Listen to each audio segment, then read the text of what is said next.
말씀 묵상을 깊이 사랑하시고 또 늘 말씀 묵상에 힘쓰시는 목회자 여러분 안녕하십니까? 말씀 묵상의 강의는 모두 끝났습니다. 그리고 제가 살펴보니까 한 20여 분이 계속 이 사이트에 들어오셔서 계속 말씀에 대해서 관심을 그렇게 보여주셨습니다. 여러분들 한 20여 명이라도 항상 이렇게 말씀 묵상을 사모하는 분들이기 때문에 우리가 끝나지 않고 계속해서 말씀 묵상에 대해서 연습해 보면서 좀 더 깊이 있게 말씀을 볼 수 있는 기회를 갖는 것이 좋겠다, 이런 결론을 내렸습니다. 그래서 이제부터는 계속해서 우리가 각 과에 대한 그런 연습을 한번 해 보도록 그렇게 하겠습니다.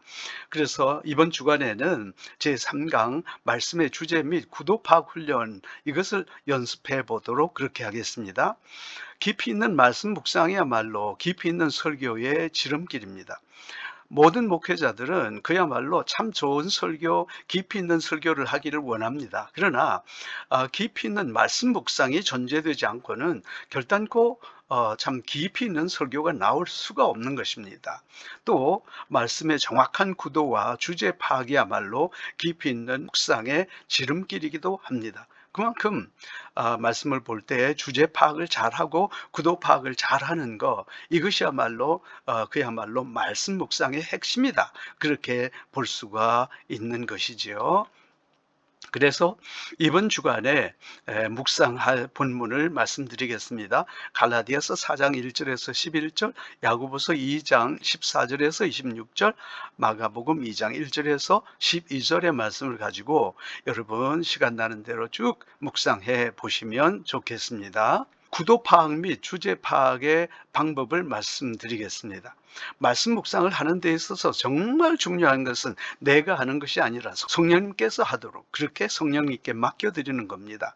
그래서 기도하는데 말씀 묵상을 꼭 깨닫게 하시고 말씀 묵상에 집중할 수 있도록 기도하고요. 먼저 본문 전체를 2번 내지 3번 정도 정밀하게 읽습니다. 그리고 말씀의 내용을 정리해 봅니다. 내용을 바탕으로 작은 제목을 달아본다는 거죠.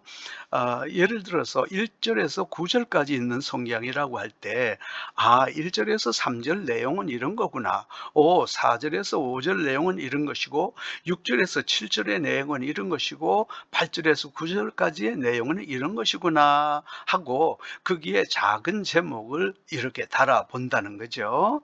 이제 이렇게 제목을 달아볼 때 서로 아무런 상관없는 것이 아니라 논리적으로 이렇게 전개해 나가면 큰 도움이 됩니다. 그런데 예를 들어 보겠습니다. 1절에서 3절의 내용이 하나님이신 그리스도, 그리고 4절에서 5절의 내용이 스스로 죄의 문제를 해결하지 못하여 죽을 수밖에 없는 인간, 그리고 6절에서 7절의 내용이 인간의 문제를 해결하기 위하여 이 땅에 오시기로 결심하신 그리스도, 그리고 8절에서 9절의 내용이 인간의 세계에 인간의 몸을 입으시고 오신 예수 그리스도.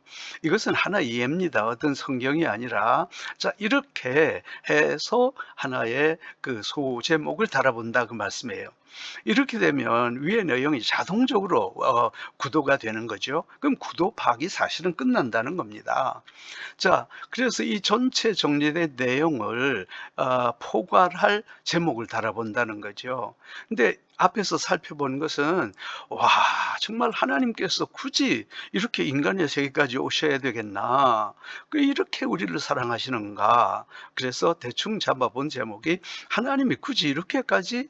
라는 제목을 달았다고 합시다. 제목은 얼마든지 달라질 수가 있겠죠. 그리고 이제 파악된 구도와 주제를 중심으로 해서 말씀을 쭉 정리해 갑니다. 그리고 자기가 느낀 점들, 또 이 작은 제목 안에서 말씀을 정리하시고 또 이렇게 느낀 것들을 정리해서 컴퓨터에 저장을 합니다. 그리고 묵상한 내용을 바탕으로 주석 및 기타 자료들을 이용해서 설교를 하는데, 여기에서 다른 성경을 찾아보기도 하고 더 깊은 이제 연구 단계에 들어간다, 그 말씀입니다. 그래서 이렇게 해서 잘 정리한 후에 설교에 적용해 볼 수가 있겠습니다. 자, 그래서 이번 주간에는 위에 세 가지 본문을 위에서 제시한 방법으로서 묵상해 봅니다. 그리고 일주일 후 유튜브에 올린 저의 동영상을 보면서 서로 비교해 보고 나의 부족함이 무엇이었는가를 깨닫고 또한 내가 잘한 것은 또 무엇인가 생각해 보고 이것을 잘 기록한 후에 이제 다음 계속해서 묵상할 때 이런 면들을 적용해 보는 것입니다. 자, 그러면 일주일 동안 묵상 열심히 하시고 우리가 다음 주에 또 뵙도록 하겠습니다. 여러분, 이번 주간에 묵상할 본문 말씀을 다시 한번 계시합니다. 여러분, 성령과 깊은 교제가 있기를 원합니다. 감사합니다.